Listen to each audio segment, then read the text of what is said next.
नमस्कार दोस्तों, मेरा नाम है प्रदीप चौहान। बात समझनी है तो पूरी सुननी होगी। दोस्तों, सुप्रीम कोर्ट ने दिल्ली में आवारा कुत्तों को लेकर जो जजमेंट दी कि 8 हफ्ते के अंदर अंदर सरकार को इनके लिए शेल्टर तैयार करके वहां शिफ्ट करना होगा, दिल्ली की सड़कों से आवारा कुत्तों को हटाना है। उस जजमेंट ने एक और गांधी परिवार की शख्सियत को फिर से सुर्खियों में ला दिया है।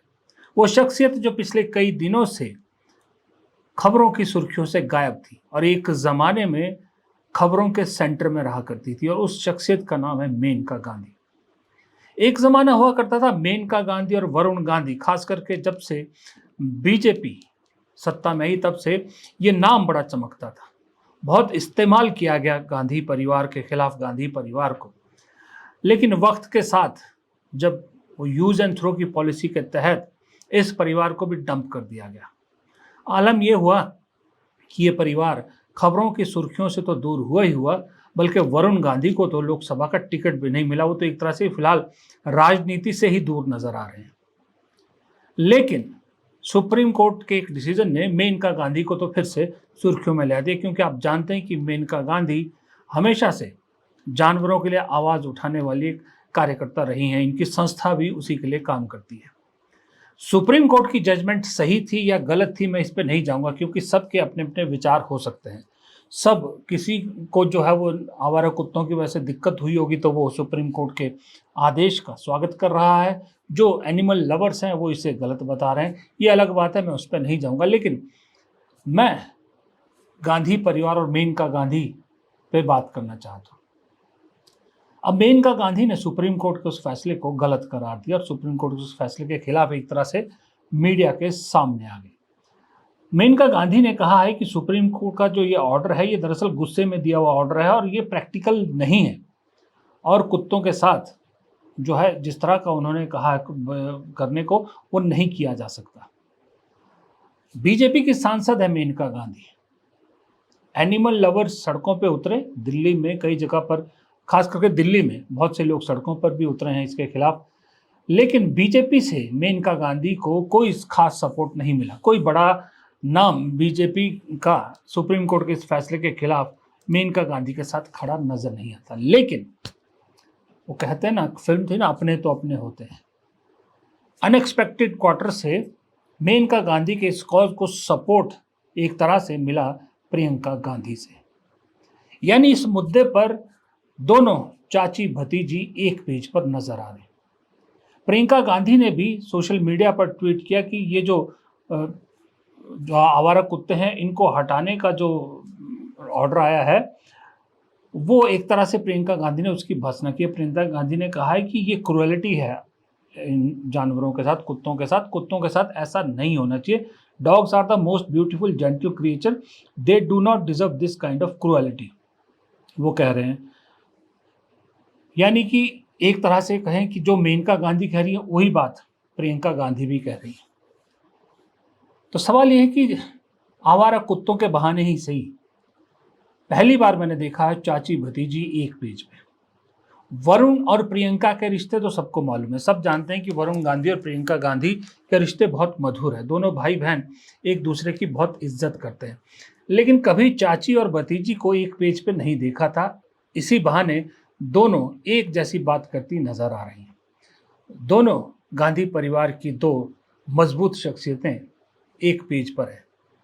अब सवाल ये उठता है, सुगबुगाहट अब ये उठने लगी है, क्या इसी बहाने ही सही, वैसे भी कहा जाता था कि दोनों गांधी परिवारों के बीच में अगर कोई नजदीकी ला सकता है तो वो प्रियंका गांधी है, क्योंकि प्रियंका गांधी के वरुण गांधी के साथ भी अच्छे रिश्ते हैं और मेनका गांधी भी उनकी रिस्पेक्ट करती है। हालांकि राहुल गांधी के साथ या सोनिया गांधी के साथ उतने अच्छे रिश्ते नहीं हैं। तो क्या प्रियंका गांधी इस तरह से एक इशारा कहीं दे रही हैं कि चीज़ें दुरुस्त हो सकती हैं? यूं भी कहा जा रहा था कि जब से वरुण गांधी को बीजेपी ने टिकट डिनाई किया था तो बहुत से लोग, आप में से भी बहुत से लोग, मेरे भी वीडियो में कहते हैं कि वरुण गांधी पे वीडियो बनाइए और वरुण गांधी को कांग्रेस क्यों अप्रोच नहीं करती उत्तर प्रदेश में। वैसे भी एक चेहरा चाहिए कांग्रेस को जो बहुत दमदार चेहरा हो, तो वरुण गांधी बहुत सटीक चेहरा है उत्तर प्रदेश के लिए, कांग्रेस के पास हो सकते हैं। नो डाउट हो सकता है, क्योंकि वरुण गांधी भी आजकल कहीं सुर्खियों में नज़र नहीं आ रहे, किसी राजनीतिक फंक्शन में नज़र नहीं आते, ना कोई उनकी किताब या कुछ इस तरह की कोई नया उनका कोई बयान दिख रहा। एक तरह से वो कहीं शैल में है। उन्हें शैल से बाहर निकालने का काम प्रियंका गांधी कर सकती है, क्यों नहीं कर सकती? ज़रूर कर सकती हैं। पहले भी एक बार कोशिश हुई थी कहा जाता है, लेकिन तब मेनका गांधी ने राइडर लगा दिया था और इधर राहुल गांधी भी उतने नरम नहीं थे। लेकिन अब चीज़ें बदल गई हैं। अब राहुल गांधी जो लड़ाई एसआईआर और फर्जी वोट यानी वोट चोरी की जो लड़ाई लेकर चल रहे हैं, उनको भी मालूम है कि उनको दिल्ली में तो वो खुद हैं, लेकिन और भी मजबूत आवाज़ें चाहिए, खास करके युवा आवाज़ें चाहिए। तो उत्तर प्रदेश में नज़र दौड़ाओ तो इस वक्त कांग्रेस के पास कोई मजबूत आवाज़ है नहीं।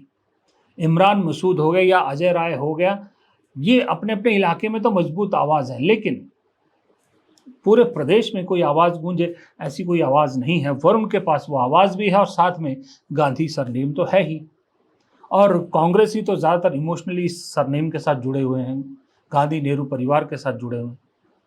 तो ये कहा जा रहा है कि हो सकता है चाची भतीजी के बहाने ही सही, लेकिन एक जो दूरी है वो थोड़ी थोड़ी नज़दीकी आई, क्योंकि इस वक्त राहुल गांधी भी अब बहुत से ऐसे लोगों से अपने संबंध सुधारने की कोशिश कर रहे हैं जो एक वक्त में, जब राहुल गांधी कहते हैं कि मैं बहुत ज़िद्दी था, अड़ियल था, वो अब छोड़ दिया, उन्होंने वो स्वभाव छोड़ दिया है। अब वो पार्टी के लिए और इस देश को, खास करके वो कहते हैं कि संविधान को बचाने के लिए वो ऐसे लोगों से भी मिलने के लिए तैयार हैं जो राहुल गांधी को लगता है कि उनकी मुहिम में सही सोच रखते हैं और उनके साथ चलने के लिए तैयार हैं। तो इसमें वरुण गांधी फिट हो सकते हैं। दूसरी बात, आजकल एक और चेहरा है जो कहीं दिखाई नहीं दे रहा मुझे, वो चेहरा है जो अक्सर इन्हीं गांधी परिवार पे, खास करके राहुल गांधी, सोनिया गांधी, प्रियंका गांधी को लेकर बहुत मुखर था और बीजेपी बहुत इस्तेमाल करती थी और अमित शाह के बहुत नज़दीकी हैं। उनका नाम है हिमंता बिस्वा शर्मा। जिस दिन से कांग्रेस ने गौरव गोगोई को वहाँ का अध्यक्ष बनाया है अपना असम का, उस दिन से लेके उनकी बौखलाहट तो दिख रही थी पहले से ही, लेकिन उस दिन के बाद से वो थोड़े से घबराहट में भी दिख रहे हैं, क्योंकि जो सर्वेज आ रहे हैं वो भी उनके लिए अच्छे नहीं आ रहे और बीजेपी का ट्रैक रिकॉर्ड भी है कि ज़रूरत के हिसाब से वो बदल भी देते हैं चेहरे। लेकिन आजकल वो बिल्कुल ही ज़रा गायब है कहीं। इतना कुछ हंगामा हो रहा है देश में, राहुल गांधी इतना कुछ कर रहे हैं और हिमंता बिस्वा शर्मा खामोश हैं। थोड़ा सा हैरान करने वाली बात है ना। वो इसीलिए खामोश हो रहा है कि उनको लग रहा है कि इस वक्त वो बुरी तरह से घिर चुके हैं। और मैंने शायद आपको एक दो बार पहले बताया भी है कि अकेला ऐसा राज्य असम है जहां राहुल गांधी का पर्सनल इंटरेस्ट भी बहुत है। वो हिमंता बिस्वा शर्मा एक अकेले मुख्यमंत्री हैं बीजेपी के जिनसे राहुल गांधी को कोई पर्सनल टसल ज़रूर है। वो उस हिमंता बिस्वा शर्मा को हराना चाहते हैं, इसलिए वो असम को लेकर कोई रिस्क नहीं ले रहे, बहुत सोच समझ के कदम उठा रहे हैं। जैसे गौरव गोगोई जैसे लीडर को, जिसकी दिल्ली में बड़ी सख्त ज़रूरत होती है, उसको असम भेज देना। और गौरव गोगोई भी पूरी उम्मीद पर खरे उतर रहे हैं, पूरे प्रदेश में घूम रहे हैं, टीम बना ली है, पूरे जिला अध्यक्ष से लेकर सारी टीम उन्होंने बना ली है, खड़ी कर ली है अपने हिसाब से। कांग्रेस हाईकमान ने उनको पूरी छूट दी है। उसी सिलसिले में राहुल गांधी जो कर सकते हैं वो कर रहे हैं। राहुल गांधी दिल्ली में असम जातीय परिषद एजेपी के नेताओं से मिले। एजेपी वो क्षेत्रीय दल है जो सीए के खिलाफ खड़ा हुआ था। अब राहुल गांधी इनसे मिलकर और इसके साथ साथ और बहुत छोटे छोटे दलों से, छोटे छोटे संगठनों से मिलके चारों तरफ से हिमंता बिस्वा शर्मा को घेरने की कोशिश करें। वहां पर हर उस आवाज को राहुल गांधी अपने साथ खड़ा करना चाहते हैं जिसको बीजेपी से जरा सी भी दिक्कत है, या बीजेपी की सोच से जरा सी भी दिक्कत है, या बीजेपी की आइडियोलॉजी से, संघ की आइडियोलॉजी से जरा सी भी दिक्कत है। वो एक तरह से, जिस तरह से दिल्ली में इस वक्त उन्होंने पूरे विपक्ष को एक साथ इकट्ठा कर रखा है, चाहे वो इंडिया गठबंधन हो, चाहे इंडिया गठबंधन के बाहर का हो, वैसे ही असम में भी जितनी एंटी बीजेपी वॉइसेज है सबको इकट्ठा करने की कोशिश करें। क्योंकि असम सिर्फ असम तक नहीं है, असम का चुनाव सिर्फ असम तक नहीं है, असम का संदेश पूरे नॉर्थ ईस्ट के लिए जाता है, पूरे नॉर्थ ईस्ट में उसका संदेश जाता है। और ये असम वाला फॉर्मूला फिर बाकी छोटे राज्यों में भी नॉर्थ ईस्ट के इस्तेमाल किया जाएगा।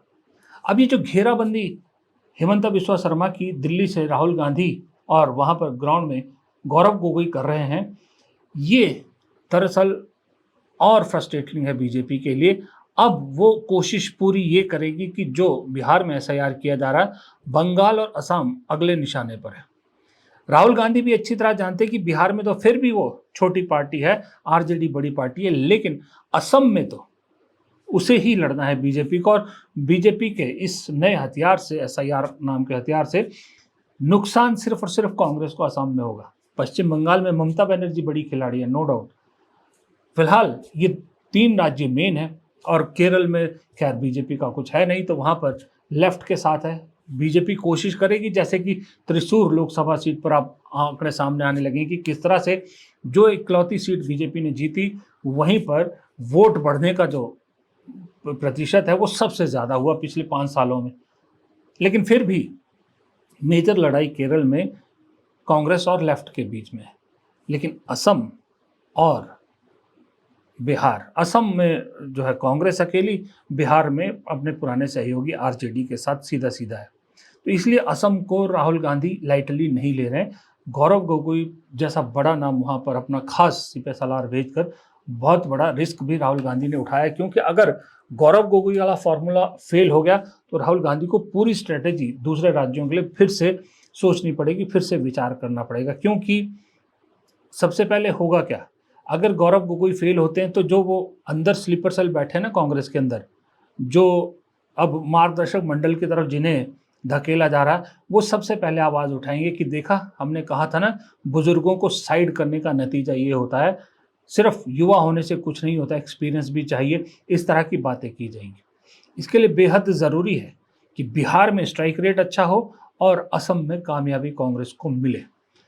केरल, असम कांग्रेस कामयाब हो जाती है अगले साल, फिर 2.5 साल बाद हिमाचल की लड़ाई अगर हार भी जाए तो इतना दुख नहीं होगा, क्योंकि तब तक कांग्रेस की सरकार 5 राज्यों में हो जाएगी। लेकिन अगर बीजेपी फिर कामयाब हो जाती है, इतने जोर लगाने के बाद भी, कांग्रेस द्वारा इतना प्रदर्शन करने के बाद भी, फिर नए सिरे से सारा सोचना पड़ेगा। इसीलिए मुझे लगता है कि ये जो वोट चोरी का मामला है, कांग्रेस इतनी जल्दी छोड़ने वाली नहीं है। कांग्रेस जानती है कि अगले 1-1.5 साल ये लड़ाई बहुत लंबी चलनी है और इसी लड़ाई के दौरान जो जो चुनाव आएंगे, उन चुनाव में जीतना भी है, और अगर ना भी जीत पाए तो बेहतर प्रदर्शन करना बहुत बहुत ज़रूरी है, तभी लोगों का भरोसा जीता जा सकता है। फिलहाल इस वीडियो में इतना ही। वीडियो पसंद आया तो लाइक ज़रूर कीजिएगा, दोस्तों के साथ शेयर करना मत भूलिएगा। कमेंट बॉक्स में तो आपकी राय का हमेशा इंतज़ार रहता है, और अगर चैनल को सब्सक्राइब नहीं किया है तो गुजारिश है हाथ जोड़ के, यूट्यूब पे देख रहे हैं तो चैनल को सब्सक्राइब कीजिएगा, अगर फेसबुक पे देख रहे हैं तो फॉलो करना मत भूलिएगा। नमस्कार।